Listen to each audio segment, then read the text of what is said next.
പുതിയ വീട്ടിലേക്ക് സ്വാഗതം. അപ്പോൾ ഇന്ന് നമ്മൾ വീട്ടിലോട്ട് വന്ന് പെരുന്നാൾ ആയിട്ട് നമ്മൾ എങ്ങോട്ട് പോകുന്നു? നമ്മൾ പട്ടാമ്പിയിലോട്ട് പോകുന്നു. എല്ലാവരെയും കാണാൻ വേണ്ടി പട്ടാമ്പിക്ക് പോണ്. ആദ്യം പോണ്ട, പിന്നെ പോകണം, പിന്നെ പോണ്ട, പിന്നെ പോകണം, അങ്ങനെ വിചാരിച്ച് അവസാനം ഞങ്ങൾ തീരുമാനത്തിലെത്തി എന്ത് പോകാം. അങ്ങനെ ഞങ്ങൾ പോകാൻ വേണ്ടി നിൽക്കുകയാണ്. ഞാനും വന്നിട്ട് പ്രത്യേകിച്ച് എൻജോയ്മെൻ്റ് ഒന്നും ഉണ്ടായിരുന്നു. നമ്മൾ സൈലബാന് പോയിട്ട് ഫുഡൊക്കെ കഴിച്ചു, അല്ലാതെ ആൾക്കാരൊന്നും കണ്ടിട്ടില്ലല്ലോ. അപ്പോൾ പോയിട്ട് എല്ലാ വരവിനും ആൾക്കാരെ ഞാൻ കാണാറുണ്ട്. അപ്പോൾ ഇപ്രാവശ്യത്തെ വരവിനും കൂടി എല്ലാവരും കാണാമെന്ന് വിചാരിച്ചു പട്ടാമ്പി പോവാണ്.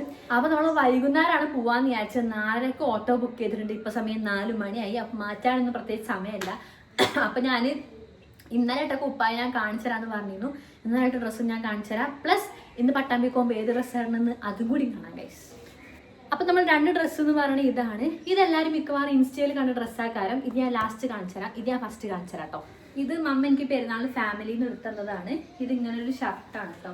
ഒരു ഫുള്ളായിട്ട് വരുന്ന ഷർട്ടാണ്. അതിൻ്റെ കൂടെ തന്നെ ഇങ്ങനൊരു പാൻറ്റാണുള്ളത്.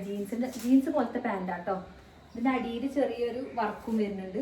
ഇതാണ് എൻ്റെ ഇന്നലത്തെ കോസ്റ്റ്യൂമായിട്ട് ഞാൻ ഇട്ടിരുന്നത്. പെരുന്നാൾ ഡ്രസ്സ് ശരിക്കും ഇതാണ് കേട്ടോ. പക്ഷെ നമ്മൾ പെരുന്നാളൊക്കെ ആകുമ്പോൾ ഒരു ചുരിദാറൊക്കെ ഇട്ട് വേണ്ടേ പോകാനേ. അപ്പം ഈ ഡ്രസ്സ് മിക്കവാറും ഞാൻ കണ്ടിട്ടുണ്ടാവും. ഇത് ഞാൻ ഇപ്പോൾ ഇവിടെ വന്നപ്പോൾ മമ്മ പുതുതായിട്ട് മേടിച്ച് വെച്ചതാണ്. ഇതിൻ്റെ ലിങ്ക് വേണമെങ്കിൽ ഞാൻ ഡിസ്ക്രിപ്ഷൻ ബോക്സിൽ കൊടുത്തു വെക്കട്ടെ. മറ്റേ ലിങ്ക് കൊടുക്കാൻ പറ്റില്ല, കാരണം ഫാമിലിയിൽ നിന്ന് മേടിച്ചതാണ്. ഈ ഡ്രസ്സ് എനിക്ക് ഭയങ്കര ഇഷ്ടപ്പെട്ടു. പിന്നെ റെഡും ഉണ്ടായിരുന്നു, ഇതുണ്ടായിരുന്നു. അപ്പോൾ ഈ ഒരു കളറാണ് എനിക്ക് ഇഷ്ടപ്പെട്ടത്, മസ്റ്റാർഡ് യെല്ലോ. ഇത് പൊതുവെയൊക്കെ മഞ്ഞ കളർ ഭയങ്കര ഇഷ്ടമാണ് കേട്ടോ. അപ്പോൾ ഞാൻ ഈ ഒരു ഡ്രസ്സ് ഇട്ടിട്ട് പോകാമെന്ന് വിചാരിക്കുന്നത്. അമ്മേനോട് അതൊക്കെ ഇടാൻ പറയുന്നുണ്ട്, പക്ഷെ ഞാനിതിടാന്ന് വിചാരിച്ചിട്ടുള്ളത് കേട്ടോ. അപ്പോൾ എന്താ ഞാൻ ഈ ഡ്രസ്സ് മാറ്റാൻ വേണ്ടി പോരട്ടോ. ഈ പുതിയ ഡ്രസ്സ് കണ്ടപ്പോഴാണ് എനിക്കൊരു കാര്യം ഓർമ്മ വന്നത്. നമ്മൾ പുറത്തൊക്കെ പോണ സമയത്ത് നമുക്ക് പെട്ടെന്ന് ഈ ചില ആൾക്കാർക്ക് വൈറ്റ് ഡിസ്ചാർജിൻ്റെ പ്രശ്നം ഉണ്ടാവും, അല്ലെങ്കിൽ നമുക്ക് പീരീഡ്സ് ആയോ ഡൗട്ടുള്ള ആൾക്കാർ, ഡേറ്റ് അടുത്ത ആൾക്കാർക്ക് ആ ഒരു ടെൻഷൻ ഉണ്ടാവും. ആവോ എന്നുള്ളത് പുതിയ ഡ്രസ്സ് മാത്രമല്ല, നോർമലായിട്ട് ഡ്രസ്സ് ഇട്ട് പോകുമ്പോൾ നമുക്ക് ആ ടെൻഷൻ ഉണ്ടാകും. അങ്ങനെ ടെൻഷനുള്ള ആൾക്കാർക്ക് ഞാൻ ഒരു സാധനം പരിചയപ്പെടുത്തി തരാം കേട്ടോ. അപ്പോൾ ഇതാണ് ഞാൻ പറഞ്ഞ പ്രോഡക്റ്റ് കേട്ടോ. എവർട്ടിൻ്റെ ഡെയിലി പാൻറ്റി ലൈനേഴ്സ് എന്ന് പറയുന്നത്. ഞാൻ പറഞ്ഞില്ലേ, നമുക്ക് എപ്പോഴും ഉണ്ടാവണം ഈ വജൈനൽ ഡിസ്ചാർജ്, അല്ലെങ്കിൽ നമുക്ക് പീരീഡ്സ് ആയോ എന്നുള്ള ഡൗട്ട്, അതിനൊക്കെ യൂസ് ചെയ്യാൻ പറ്റുന്ന ഒരു പാൻറ്റി ലൈനേഴ്സ് ആണ് കേട്ടോ. ഇത് യൂസ് ചെയ്യാൻ ഭയങ്കര സിമ്പിളാണ്, ഭയങ്കര കംഫർട്ടബിളാണ്. നമുക്ക് ഒട്ടും ഇറിറ്റേഷൻ ഫീൽ ചെയ്യില്ല കേട്ടോ. ഇതിൽ നമുക്ക് 30 പാൻറ്റി ലൈനേഴ്സ് ആണ് കേട്ടോ അവൈലബിൾ ആയിട്ടുള്ളത്. അതും നമുക്കിത് പോക്കറ്റ് സൈസ് ആയ കാരണം കൊണ്ട് തന്നെ നമുക്ക് ട്രാവൽ ചെയ്യുന്ന സമയത്തും കൂടെ കൊണ്ടുപോകാൻ ഭയങ്കര ഹെൽപ്ഫുൾ ആയിരിക്കും കേട്ടോ. പിന്നെ നമുക്കിത് യൂസ് ചെയ്യുന്ന സമയത്ത് ഈ ഒരു പാൻറ്റ് ലൈനേഴ്സ് വെച്ചു എന്നുള്ള കാര്യം തന്നെ ഓർമ്മയിൽ ഉണ്ടാവില്ല. ഇതിൽ നീം ആൻഡ് അലോവേറ ഇൻഫ്യൂസ്ഡ് ആയിട്ടുള്ള കാരണം കൊണ്ട് തന്നെ നമുക്ക് ഇറിറ്റേഷൻ കുറക്കാനും പിന്നെ സ്മെല്ല് ഒട്ടും ഉണ്ടാവില്ല കേട്ടോ. ഇത് ഭയങ്കര തിന്നും ലൈറ്റ് വെയിറ്റ് ആയ കാരണം കൊണ്ട് തന്നെ സ്കിന്നിൽ ഭയങ്കര ലൈറ്റ് ആയിട്ടേ ഫീൽ ആവുള്ളൂ കേട്ടോ. ഈ ഒരു പാൻറ്റ് ലൈനേഴ്സ് ഡെർമറ്റോളജിക്കലി ടെസ്റ്റഡ് ആയ കാരണം കൊണ്ട് നമുക്ക് സേഫ് ആയിട്ട് യൂസ് ചെയ്യാൻ പറ്റും കേട്ടോ. ക്ലോറിൻ, ബ്ലീച്ച് അങ്ങനത്തെ ഒരു കെമിക്കൽസ് യൂസ് ആക്കിയിട്ടില്ല. പിന്നെ ഇതിൽ 100% കോട്ടൺ സർഫസ് ആയ കാരണം കൊണ്ട് തന്നെ പെട്ടെന്ന് ഡ്രൈ ആക്കിയിട്ട് സോഫ്റ്റ് ആവാനും ഹെൽപ്പ് ആക്കും കേട്ടോ. ഇതിൽ എയർലിഡ് പേപ്പർ ആയ കാരണം കൊണ്ട് തന്നെ പെട്ടെന്ന് തന്നെ മോയ്സ്ചർ അബ്സോർബ് ചെയ്യാനും ക്വിക്ക്ലി ലോക്ക് ചെയ്യാനും ഹെൽപ്പ് ചെയ്യും. സോ ഇതുപോലത്തെ പ്രശ്നങ്ങളുള്ള ആൾക്കാരൊക്കെ എന്തായാലും ഈ ഒരു പാൻറ്റ് ലൈനേഴ്സ് വെച്ച് യൂസ് ചെയ്ത് നോക്കുക. എന്തായാലും നിങ്ങൾക്ക് ഹെൽപ്ഫുൾ ആവും കേട്ടോ. ഞാൻ പിന്നെ വേഗം ഡ്രസ്സൊക്കെ പാക്ക് ചെയ്യാൻ വേണ്ടി നിന്നു കേട്ടോ. കാരണം ഞാൻ പട്ടാമ്പിന്ന് ഡയറക്റ്റ് അങ്ങോട്ട് പോകാമെന്ന് വിചാരിക്കണത്. കാരണം അവിടെ നിന്ന് കണ്ട് എല്ലാ പരിപാടിയും കഴിഞ്ഞ് തിരിച്ചിങ്ങോട്ട് വന്നിട്ട് പിന്നെയും പാക്ക് ചെയ്തിട്ട് പിന്നെയും പോകാമെന്ന് പറഞ്ഞാൽ കുറച്ച് ബുദ്ധിമുട്ടുള്ള കാര്യമില്ല. അപ്പോൾ അത്ര റിസ്ക് എടുക്കാൻ വയ്യാത്ത കാരണം കൊണ്ട് ഞാൻ അവിടെ നിന്ന് തന്നെ പോകാമെന്ന് വിചാരിച്ചു. കാരണം ഞാൻ എൻ്റെ പെരിന്തൽമണ്ണയിൽ ബുക്കാക്കിയ ബസ് ഞാൻ പട്ടാമ്പിക്ക് ബുക്കാക്കി കേട്ടോ. അപ്പോൾ അതിനുള്ള ഒരുക്കി വെക്കലാണ് പിന്നെ അടുത്ത് എനിക്കുണ്ടായിരുന്നത്. ഗൈസ്, പോകുന്നതിന് മുമ്പ് കുറച്ച് ദോശയും ബീഫ് കറിയും കഴിച്ചിട്ട് പോകാം. അതല്ലേ അതിൻ്റെ ഒരു ശരി. അതാണ് അതിൻ്റെ ശരി. ശരികൾ വേണം നമ്മൾ ചെയ്യാൻ. 2 ദോശയും കുറച്ച് ബീഫ് കറി ഇതിങ്ങനെ എടുത്ത്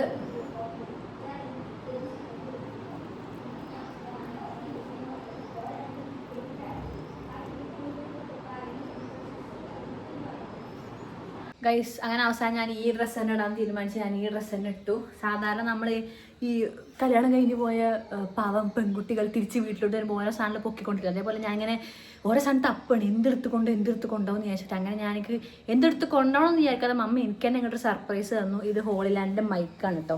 ഞാൻ കുറേ മമ്മ വിളിക്കുമ്പോൾ പറയുകയും ചെയ്യും, സൗണ്ട് ഭയങ്കര സൗണ്ട് ഉണ്ട്, ഭയങ്കര ഡിസ്റ്റർബൻസ് ഉണ്ടെന്ന് പറയുകയും ചെയ്യും. മമ്മക്ക് പിന്നെ വീഡിയോ കാണാൻ മനസ്സിലാവുമല്ലോ ഡിസ്റ്റർബൻസ് ഉണ്ട് എന്ന്. അത് കാരണം കൊണ്ട് മമ്മ എനിക്ക് ഹോളിലാൻഡ് മൈക്ക് മേടിച്ച് തന്നു ഗായ്സ്. അപ്പോൾ ഇതുകൊണ്ട് ഞാൻ സൗണ്ട് പ്രൂഫ് ആയിട്ടുള്ള വീഡിയോസ് എടുക്കുന്നതാണ്. അപ്പോൾ എന്തായാലും പോകാൻ വേണ്ടി ഇറങ്ങട്ടെ. എനിക്ക് കൊച്ചി കൊണ്ടുപോകുന്ന ബാഗൊക്കെ ഞാൻ സെറ്റാക്കി ഏകദേശം വെച്ചിട്ടുണ്ട്. ഇറങ്ങട്ടെ ഗൈസ്, നേരം വഴുകി. ഞങ്ങൾ പോകുന്നു സന്തോഷ സൂചകമായി പോകുന്നു. എങ്ങനെ പോയാലും എനിക്കൊന്ന് പട്ടാമ്പി പോയിട്ട് വരാനുള്ള വിധി എപ്പോഴും ഉണ്ടാവാറുണ്ട് കേട്ടോ. അത് നല്ലതല്ലേ, കാരണം ഞങ്ങൾക്ക് എല്ലാവരും അങ്ങോട്ടും ഇങ്ങോട്ട് കാണാൻ പറ്റുമല്ലോ. ഞാൻ വന്നാൽ അപ്പോൾ എല്ലാവരും പോയി കാണാറുണ്ട് കേട്ടോ. അപ്പോൾ മിക്കവാറും ഫംഗ്ഷനൊക്കെ ഉണ്ടാകുമ്പോഴാണ് ഞാൻ എന്തായാലും വരാറ്. അപ്പോഴല്ലേ നമ്മൾ കുറച്ചും കൂടി വന്ന രസം ഉണ്ടാവുക. അപ്പോൾ ഒരു ദിവസം എനിക്ക് എന്തായാലും ഭയങ്കര ക്ഷീണവും കാര്യങ്ങളൊക്കെ ഉണ്ടായിരുന്നു. അപ്പോൾ അത് കാരണം കൊണ്ട് ഉറങ്ങി തീർത്തു. അപ്പോൾ അതിന് ശേഷമാണ് നമ്മൾ പട്ടാമ്പിക്ക് വരുന്നത്. പട്ടാമ്പിക്ക് വന്നിട്ട് കുറേ വീഡിയോസൊന്നും എൻ്റെ കൂടെ എടുക്കാൻ പറ്റിയിട്ടില്ല. ഞാൻ വന്ന പാടെ യാമിക്കുട്ടിനെ കണ്ടവയ്ക്ക് യാമിക്കുട്ടിനെ കയ്യിലെടുക്കാനാണ് വിചാരിക്കുന്നത്. അപ്പോൾ യാമിക്കുട്ടിനെ എപ്പോഴും എന്താണ് ഞാൻ പെട്ടെന്ന് കയ്യിലെടുത്ത് പോകാറാണ് കേട്ടോ. കൈ നീട്ടിയാൽ പെട്ടെന്ന് വരുമൊന്നുമില്ല, പക്ഷെ എടുത്താൽ അങ്ങനെ പ്രത്യേകിച്ച് പ്രശ്നമൊന്നും ഉണ്ടാക്കാതെ ആളിങ്ങനെ ഇരിക്കും കേട്ടോ. അപ്പോൾ ഞങ്ങൾ ചായ കുടിക്കുന്നതിൻ്റെ ഇടയിൽ കൂടെയാണ് ഓൾക്ക് അച്ചപ്പം കൊടുത്തപ്പോൾ അതും പിടിച്ചിട്ടാണ് ഞാൻ പുറത്തിറക്കിയിരിക്കുന്നത് കേട്ടോ. അപ്പോൾ എപ്പോഴും ഞാൻ അങ്ങനെ പുറത്തിറക്കുന്നല്ലാതെ കടയൊക്കൊന്നും പോകാറില്ല ഓളെ കൊണ്ട്. അപ്പോൾ ഞാൻ വിചാരിച്ചെന്നാൽ ഓക്കെ നമുക്ക് രണ്ടാം കൂടി കടയ്ക്ക് പോകാമെന്ന് വിചാരിച്ചിട്ടോ.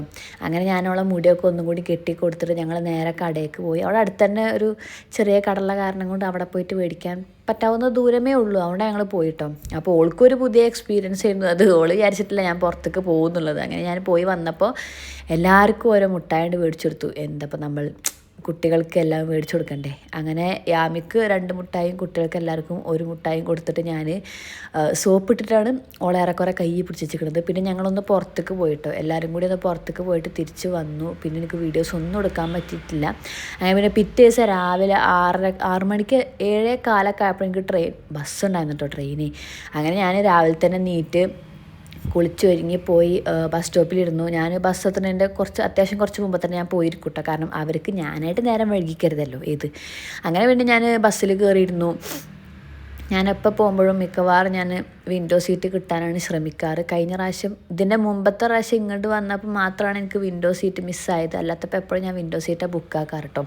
അങ്ങനെ ഞാൻ നല്ല കാറ്റും കൊണ്ടിട്ട് നല്ലൊരു ഉറക്കമൊക്കെ ഉറങ്ങി ഞാൻ നേരെ അങ്കമാലി എത്തി. ഞാൻ അങ്കമാലിയാണ് പോയി ഇറങ്ങാറ്. അങ്കമാലി ഞങ്ങളെ റൂമിൽ കുറച്ച് ദൂരമുള്ളൂ കേട്ടോ. അപ്പോൾ ഞാൻ ഓട്ടോയിൽ കയറിന്നിട്ട് ചേട്ടനോട് വഴി ചോദിച്ചപ്പോൾ എനിക്ക് വഴി അറിയില്ല, കാരണം 2-3 ദിവസമായിട്ടില്ല അവിടെ എത്തിയിട്ടുള്ളൂ. അങ്ങനെ ഞാൻ എങ്ങനെയൊക്കെയോ ചേട്ടൻ ഗൂഗിൾ മാപ്പൊക്കെ കാണിച്ചിട്ടാണ് ഈ മെയിനായിട്ട് പോണത്. എല്ലാ ലീവും കഴിഞ്ഞ് ഞാൻ റൂമിലെത്തി ഗൈസ്. ഇനി പണിക്ക് പോകണം, ചിന്തിക്കാൻ വയ്യ പണിക്ക് പോണത്.